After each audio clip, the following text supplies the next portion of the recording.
We are back today with fasted versus fed cardio. So, in our pursuit to kind of rid the bodybuilding world of some of this junk that seems to be out there, we were just going to clear up some misconceptions, I think, about what occurs when you do cardio in a totally fasted state versus in a fed state. And by fed, I mean postprandial. So usually 3 hours after a meal, right? 3 to 6.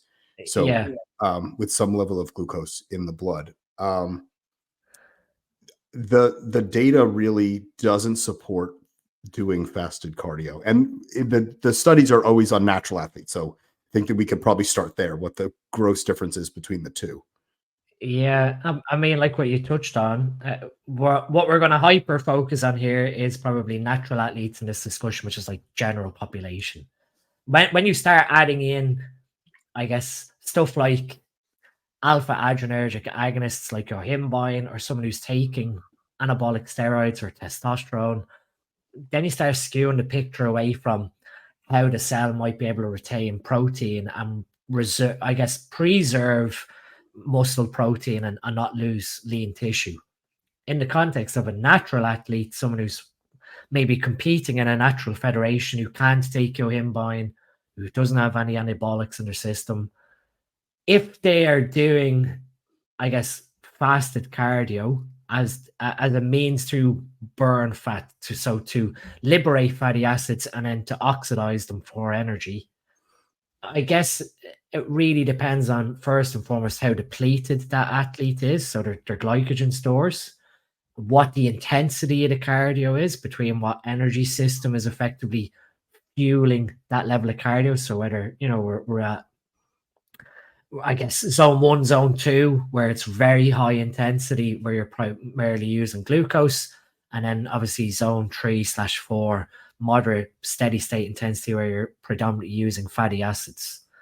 I guess if an athlete is severely depleted in terms of glycogen, then what is going to help stabilize blood sugar during that exercise? So we now have to only think about what is fueling the system in terms of like fatty acids creating electrons and fueling the mitochondria to burn the fat for energy. During that sort of process, you have obviously a balance between glucagon and obviously how your body's storing carbohydrate via insulin. And so when you're in a fasted state, depending on your glycogen stores, if you start to see a drop in blood glucose, how are you going to stabilize that glucose level? And it's going to be through gluconeogenesis, which is via muscle protein. So through the breakdown and releasing insulinogenic amino acids like leucine, valine. And so you're going to end up potentially losing muscle mass whilst also burning fatty acids also. So you've got a mixture between the two being, I guess, utilized for energy in that scenario, where that person's going to be, if it's a competitor, a natural competitor, they're going to lose muscle mass and end up with sort of a stringy appearance to their physique by not being in the most optimal position and having, I guess, carbohydrates or insulin in their system from having breakfast or having food doesn't interfere with the overall energy balance of burning fatty acids, but more so lipolysis, which is the release of the fatty acids from the fat cells, which we covered on previous podcasts. So to back up a minute and give some overall ideas for people watching this that might not understand some of the deeper science. So we have a couple things going on here. So in our previous video, we discussed fat loss versus fat burning. And I think that's an interesting concept for people to understand. The majority of people don't seem to understand that there's a difference there, right? It has to do with the substrate taken in as what the substrate going out is. I think also the substrate used during exercise does not necessarily equal the outcome, right? So just because you're in a fat burning zone during cardiovascular exercise doesn't mean that you're going to be much leaner than someone else. There's a reason why sprinters tend to have less body fat than marathon runners. And yet when you look at the zone that they're training in, they're in the opposite of what you would expect.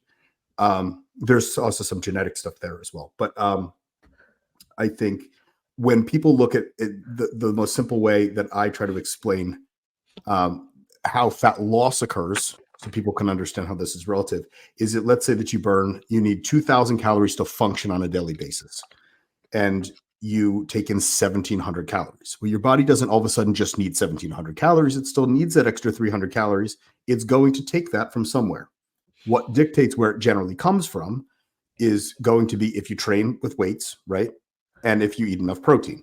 Hormones are in that equation, but they're generally only relevant when they're on the very high end or the very low end, right? Where they'll affect it. In normal physiological ranges that natural people have, hormones are very minimal effect on these processes. Yeah, I think when you sort of look at that energy substrate utilization perspective, the hormone aspect, like what you're saying there a moment ago, tends to often be far often blamed towards issues with fat loss, when it really does come down to that energy balance, the energy in versus energy out.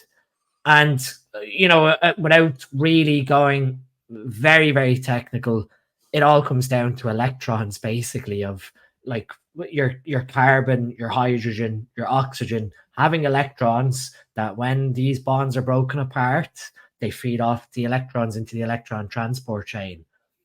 And what we've come to do, I guess, is theoretically apply energy values to these macronutrients, to fats, carbohydrates, which equals an X amount of calories, and within that X amount of calories entails X amount of electrons, to speak. And so when you have that energy imbalance, so a deficit, your body will, I guess, in certain cases, dictate where that energy balance is going to come from.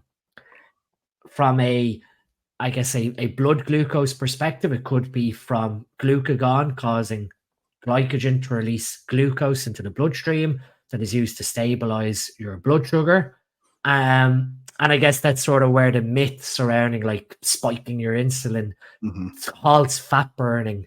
In theory, when you have insulin present, yes, your hormone sensitive lipase, which is one of the key hormones that dictates how fats can be utilized, tends to be blunted, and you move towards more lipoprotein lipase, which is the enzyme that pushes fat into cells. So that's where the theory of like elevated insulin causes, fat storage comes from. The whole point of insulin interacting with lipoprotein lipase and blunting the effect of hormone sensitive lipase. So in order for us to burn fat within our adipose tissue, within our fat cells, you have to have a very well functioning hormone sensitive lipase enzyme in order to break down the fats that are inside that fat cell to create what I guess are your fatty acids, your free fatty acids, and acylglycerol, that then go off into the bloodstream and get uptaken by the liver or by the mitochondria of your cells. And that's how you burn those fatty acids for energy. Yep. And so that deficit, that energy deficit, dictates, a cell going, right, we need to hydrolyze some fat here in order to feed the body with a certain energy demand, a certain amount of electrons it's looking for in order to facilitate your daily energy. And even that daily energy is a simple terms. What we're looking really is metabolism of your hair growing, your skin growing. All these very basic processes you take for granted require energy to facilitate them. Otherwise, you die. And they're much more important from the body's point of view than building muscle, preserving muscle. Correct. And so I was just going to say another interesting mistake that people make too when they're dieting. Right. And again, this could work if someone is enhanced. They tend to shift, right? So they might go from lifting, 4 days, 5 days, 6 days a week in the off season, doing no cardio. And then all of a sudden they reduce their calories and then they start doing all this cardio. And they immediately, instead of the minimal effective dose, they throw in cardio 6 days a week, right? And their calories are cut. And it's now the primary stimulus is cardiovascular exercise. And of course, you're going to now lose muscle. And the other silly thing that people do is they change the way they lift. This probably started in the 1980s, where then for cutting, you would do higher reps, right? So first of all, you don't have the glycogen. What pump are you chasing, right? Without the glycogen storage. And when you shift the weight to a lighter, right, then you're just using lower threshold motor units. And you're going to cause an unpreferential switch down to slow twitch fibers, which is not what you're looking for either. Correct. And then what compensates for that poor form of training? the dark side of bodybuilding. So the average person following this sort of lighter training method will not have the same benefit as someone who is taking anabolics, who are doing these sort of, I guess, lighter working sets. And that's sort of, when it comes to your training, what built it will keep it. So you're still looking to perform the minimum effective volume for that tissue to remain in place, and whether that is I guess work sets, workloads, or a combination of both, you have to figure that out for yourself personally. But you don't stem away from how you trained in the off season to a dieting phase. If anything, training is the one variable that should always be kept the same, where you don't really mess with it, and you change the energy balance of the body either through reducing nutrition, so there's less calories going in, or you increase the output so more calories are going out, or a combination of the two. Yeah, it depends on the person's body, right? I usually use someone's body type or what they respond to, right? Someone who's naturally leaner can probably get by with reduction of food more than cardio, right? Someone who's naturally heavier probably needs slightly more biased. Someone in the middle, you can do, if you're doing 500 calorie deficit a day, you could do 250 from each. Correct. And you have to see, even in terms of each person's own metabolic capacity of how they utilize different substrates. So some people might preferentially utilize fatty acids in terms of when they ingest fatty acids. That's what their body likes to use for energy. They have the digestive capability of breaking down fat quite rapidly, releasing these fatty acids into the bloodstream to be utilized by their cells.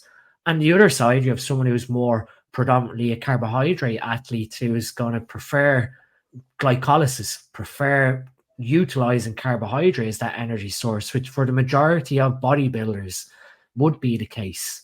So even from like an energy balance perspective of how you have the macronutrient balance of someone's nutrition, the structure of proteins, carbohydrates, and fats, you've got a further sort of dial there of keeping the protein very sort of similar to the off season to retain that tissue alongside the training, and modulate the carbohydrate and fatty acid intake depending on how hard you want to push the system. I guess with the fasted cardio aspect from a enhanced bodybuilder, I guess it comes back to stuff potentially like, I guess when you view yohimbine or carnitine, these sort of things that are the icing on the cake when you're chasing fat loss from a supplement perspective, that fasted cardio for, I guess, a top level elite athlete might serve to help remove a level of stubborn fatty acids from cells that are alpha receptor rich. And we know that yohimbine operates best in a low blood glucose environment or a low insulinogenic environment. So in that instance, okay, someone training fasted would take advantage of yohimbine in their system. But I guess the converse point to that would be, what's the difference between someone who is fasted, so they're fasting blood glucose being, let's say, less than 5 or less than 90 US terms, having breakfast with carbohydrates, and 3 hours later they're fasting blood glucose again being sub 90 or sub 5. If they took yohimbine at that point, waited for obviously systemic absorption, and went and done cardio, it's basically the same thing. Their blood glucose level is in the same position as when they were fasted versus postprandial. So even in that statement, you'd be technically waiting for a postprandial setting for yohimbine to work best, as opposed to fasted first thing in the morning. You could still take yohimbine in the middle of the afternoon if you're back to your postprandial state, but obviously being a stimulant and how it affects heart rate, etc., taken in the middle of the day, the half-life of the compound is going to be extended out into the evening time when you're trying to go to bed, as opposed to, first thing in the morning at 5 or 6 a.m. So even in that aspect, fasted cardio still doesn't really have a big overall net effect to really say, this is the be all and end all. Yeah. And as far as glycogen is concerned, too, I think people misunderstand this. A lot of bodybuilders will post pictures. They'll say they're flat, right, in the morning. You're not losing muscle glycogen while you're sleeping. That can only come out during a muscle contraction. You're losing liver glycogen, which is the sole purpose of that is to keep your blood sugar stable. So technically, you're not fully depleted when you wake up in the morning. If people think that that's a reason to be doing cardio, your liver, right, is now using amino acids to turn into glucose at that point. But that doesn't mean your muscles are any flatter. And with that, if you're in a deficit, you're not storing anything anyway, right? That's thermodynamics going the other direction. So you wouldn't have full glycogen stores in a calorie deficit. That's why when people ask questions like, do you need to be depleted in order to lose fat? No, technically you don't, but you wouldn't be storing glycogen if you were in a calorie deficit, which is required in order to lose fat. So, correct. And that, which came first, the chicken or the egg? They have it backwards. Yeah. And I guess the other thing is when you're flat in the morning time, it's hydration. You are flat because you've exhaled quite a significant volume of carbon dioxide and water vapor overnight, which, interesting fact, like what I think we might have touched on it, how you burn your fat is from carbon dioxide breathing out. So you're probably burning a lot of your fatty acids while you're sleeping without even realizing. When you prep for a show, I don't know if you've noticed this. If I sleep longer, I notice that I wake up significantly leaner those days when I get much more sleep, because your body's able to metabolize fat at a rate. And I mean, someone asked me before, obviously we have the same thing about using growth hormone before sleep. And a question I posed to someone before was like, do you burn fat in your sleep? And they're like looking at me, because the question phrase was, well, and why wouldn't you take growth hormone in the morning time to help fat burning? I'm like, well, if you take growth hormone before you sleep, you're burning fatty acids in your sleep. And the growth hormone is contributing to lipolysis in your sleep. So guess what? You're going to wake up having burnt fatty acids overnight, and the growth hormone is only going to augment that process. So it sort of ties in there again with that. You wake up the next morning significantly leaner because you've burnt quite a significant amount of fat at rest overnight, and where sleep becomes very important for a contest prep and fat loss. Yeah. And that's also with natural people, that's when they release the majority of their growth hormone. At least men are going to release the most at night in a large burst. Women's secretion is different than men. But most of the stuff that you and I are talking about specifically applies probably to the male athlete. Correct. Yeah. And I mean, then you've got, the crazy people who decide to take 50 or 75 micrograms of T3 for contest prep settings because they've seen, anecdotal reports from someone utilizing that sort of dose. You're only going to speed up what we're talking about here in terms of that catabolic process of gluconeogenesis and breaking down muscle protein to facilitate your stabilization of your blood glucose. So I guess from a fat loss perspective, your cardio doesn't matter whether it's fasted or fed. It really comes down to when can you fit it in during your day. If it's first thing in the morning after you wake up and you have a piece of cardio equipment in your house and a suture routine to go downstairs, do half an hour and then get ready for work, great. If that doesn't suit your lifestyle and you do, your cardio at lunchtime at work, you can, pop out, whether that is a 30-minute or 40-minute intense walk. Again, it's fitting into your daily habit and routine. Or it could be straight before bed, if that's the only time of the day when you have time to either, set up a piece of cardio equipment in front of the TV and kill two birds with one stone. It's down to how you fit that into that overall energy balance at the end of the day. Yeah, which is going to matter more overall than the specific timing of it. And I would just add another thing for natural lifters. Really, the only sort of fasted cardio that I would recommend would be walking. Right? Anything that's going to increase stress hormones much more than that, probably not advisable. Right. Whereas, again, depending on the drugs used in an enhanced lifter, things like trenbolone or halotestin are going to also blunt the cortisol response, which you do not have as a natural lifter. And all anabolic steroids do not do that. They retain nitrogen, but they're not necessarily going to have effect on cortisol. It's really just those two, and I believe dianabol are the only three that have an immediate effect on that. And then, then blunting cortisol, blunts obviously the release of adrenaline or epinephrine, which then obviously blunts the amount of glucose that goes into the bloodstream, blunting insulin, and then helping hormone sensitive lipase. You know, it's one of those ones that you get tribalistic mentality of fasted cardio is the most superior way to burn fat, and it's just false.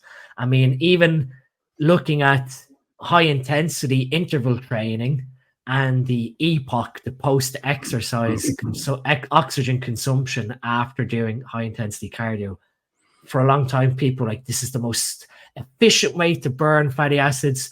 Obviously, you know, you're training in like a zone 1 heart rate zone where for those intervals you are operating at a high threshold capacity, so you have to use, I guess, glycolysis to feed energy production. But the whole thing then was post exercise, your mitochondria at rest then are burning more fatty acids due to that increased oxygen volume that's been taken in as a consequence of increased respiration. But overall, on I guess a net benefit, there is no significant increase in fatty acid utilization with high intensity interval training either, other than being a method of potentially training your glycolytic system and your arteries for cardiovascular health. Yeah. And that's, with that said, and you and I've brought this up in other videos, as far as cardio is concerned, walking is fine, I guess. But if you really want cardiovascular health, you need to push it a little harder. And honestly, and people might not like this comment, but there are very few people that are really getting truly lean just walking. You could walk 30 or 40 miles a day and really struggle to get lean. You really need to, if you want to be conditioned, you need to push the conditioning. It's generally not, unless you have those genetics, you're probably not getting that lean just walking around. Right? Yeah, walking is a great exercise. No problem with walking. I've very rarely seen athletes that are getting stage lean walking.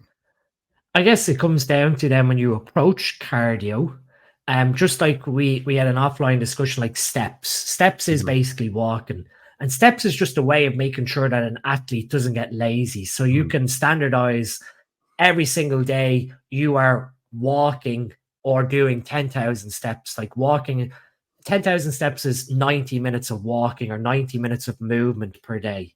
It just means that, you know, if you've prescribed someone to do cardio, so you've told them, okay, we're going to do 30 minutes of cardio per day, 5 days a week. Most athletes will fall into like a lazy mentality of, I've done my 30 minutes cardio, I've done my training, I'm following my nutrition, I'm just going to sit around all day. Or they get lazier and that they don't want to expend energy because mentally they're fatigued.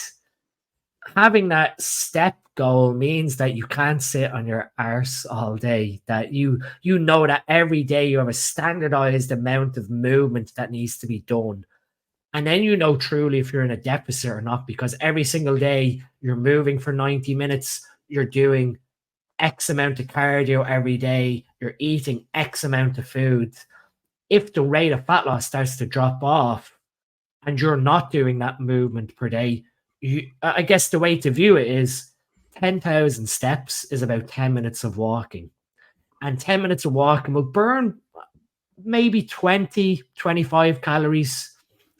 If, you know, for example, you are having that in terms of the overall scope of your deficit, let's say that you are doing 10,000 steps and then you start getting lazy and you're doing 6,000 each day.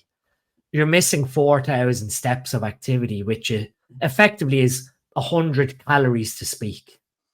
Now, that might not seem a lot, but when you add up that 100 calories being missed every single day across the week, that's 700 calories. And so it becomes like a slippery slope then of you thinking that you are doing the work, but the overall energy balance still has you in a surplus because that, I guess, extra 700 calories that came from those 4,000 steps per day become important in the overall equation. And I guess then from a cardio perspective, the same way you are doing X amount of activity per day from steps, your cardiovascular training has to be standardized to a heart rate, in my opinion, because For one thing, the amount of calories you burn when let's say you start prep at 240 pounds, you're much heavier. Your cardiovascular conditioning is so much worse, so you're able to get into a zone 2 or zone 3 heart rate quite quickly because of how, I guess, cardiovascular unfit you are, that your heart is working harder to facilitate, and obviously then that means calories are being burned. But as you get leaner, and obviously your lung efficiency improves, your leg efficiency, I guess your neurological processes in terms of, like, say you're doing the cross train or the bike, you're still having a level of skill acquisition of your legs rotating the wheels of the cardio equipment, that you're going to become more efficient, where you're going to burn less calories in terms of becoming more cardiovascular fit, more efficient in terms of your dynamics of your body, and your body weight is going to be lower as well. So by saying, I'm going to do 30 minutes of cardio and I'm going to maintain a strict heart rate of 120 beats per minute, unless you're wearing a heart rate monitor for the whole 30 minutes, you're never going to really see how hard you are working. And it's such a humbling way of doing cardio, that having to ensure that you are staying at 120 beats per minute for 30 minutes, or even having it slightly higher, is no harm, but not allowing it to go below 120 becomes a challenge, because as you get lighter and you get more cardiovascular fit, you're going to have to work harder. So whether that is increasing the resistance on the cross trainer, whether that is doing, my personal favorite used to be doing 4 minutes forward, 4 minutes backwards, 4 minutes forwards. So mentally, from a skill acquisition perspective, you're using different muscles. So you're using, obviously, you're going forward, you're using quad drive with glute, and then going backwards, you're using hamstring with glutes. That you're challenging different systems of the body and the brain, obviously with the same resistance. So you challenge the body a bit better to stay at that 120 beat per minute. And so, if you're using a polar heart rate monitor, the polar heart rate monitors now are Bluetooth. You can actually watch your heart rate on the screen of your phone while training. That you have to stay committed then, that I'm going to maintain that 120. And it becomes almost like a game. But it means that every time you do cardio, you've done a standardized amount of work. So you've maintained a heart rate of 120 for 30 minutes, regardless of whether you were 240 pounds or 190 pounds. You've maintained the same work capacity every time you've done cardio. And what you'll find is, like, people start off doing, I have to do 60 minutes of cardio. They'll get on a cross trainer or they'll get on the treadmill and they'll just walk. But your efficiency and the amount of, I guess, calories you're burning because of how efficient your heart is drops off, because it's not being challenged. Your cardiovascular conditioning, your energy system isn't being challenged. And making sure that you are tracking your heart rate during cardio is the most important investment you can do when you are doing cardio as part of a contest prep or a fat loss phase. And that's all I meant by walking before, is that it becomes too easy when a 300-pound pro bodybuilder is walking in the beginning. That's a little different. Most people watching this aren't 300 pounds of muscle walking around, right? And even for them, it becomes easy at a certain point. Yeah. And that's, even in terms of, like, getting on the Stairmaster, unless you are, again, watching your heart rate with a Stairmaster is very challenging, because obviously you're having to lift your body weight. You're lifting, you have to lift your legs up on this piece of equipment to keep ascending up the stairs. So it's more challenging than just traversing in a normal straight plane with a bike or with an elliptical or even a treadmill.